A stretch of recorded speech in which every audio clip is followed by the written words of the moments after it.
ખબરોમાં બન્યા રહેવા માટે બેલ આઇકોન દબાવો અને એબીપી અસ્મિતાને સબસ્ક્રાઇબ કરો। વડોદરાથી સમાચાર। ફી રેગ્યુલેશન કમિટીએ અક્ષર પબ્લિક સ્કૂલને દંડ ફટકાર્યો। એફઆરસીના ધોરણોના ભંગ બદલ સ્કૂલને 1 લાખ રૂપિયાનો દંડ ફટકારાયો છે। 400 વિદ્યાર્થીઓને વધારાની ફી પરત કરવાના આદેશ કર્યા। વાલીઓને ડબલ ટ્યુશન ફી પરત કરી વળતર કરવા માટે પણ આદેશ કરવામાં આવ્યો છે।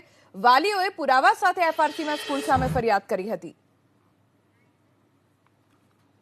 એફઆરસીના નિયમનું ભંગ કરવા બદલ અક્ષર પબ્લિક સ્કૂલને 1 લાખ રૂપિયાનો દંડ કરવામાં આવ્યો છે અને અત્યારે આપણે અક્ષર પબ્લિક સ્કૂલ ખાતે છે। વાસના રોડ પર આવેલી આ સ્કૂલ છે। અહીંયા 400 જે વિદ્યાર્થીઓ પાસેથી વધારાની જે ફી લેવામાં આવી હતી તે પણ પરત કરવાના આદેશ કરવામાં આવ્યા છે।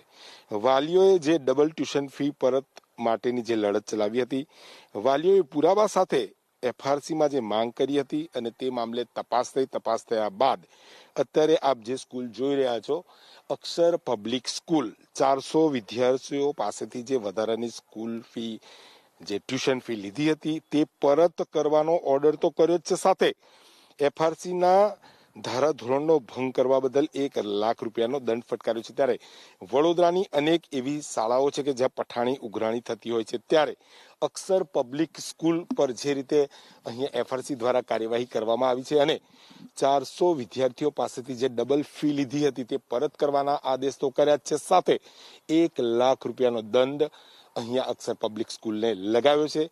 હવે વડોદરાની અન્ય ખાનગી શાળાઓ સામે પણ પેરેન્ટ્સ એસોસિએશન, વાલી મંડળ સહિત જબરજસ્ત વિરોધ વંટોળ ચાલી રહ્યો છે। ત્યારે એફઆરસીના જે નિયમો છે, જો તેનું ઉલ્લંઘન હવે વડોદરાની ખાનગી શાળાઓ કરશે તો તેમની સામે પણ સખતમાં સખત કાર્યવાહી થઈ શકે છે। કેમેરામેન પરેશ ધોળકિયા સાથે લોરેન્સ પરમાર, એબીપી અસ્મિતા, વડોદરા।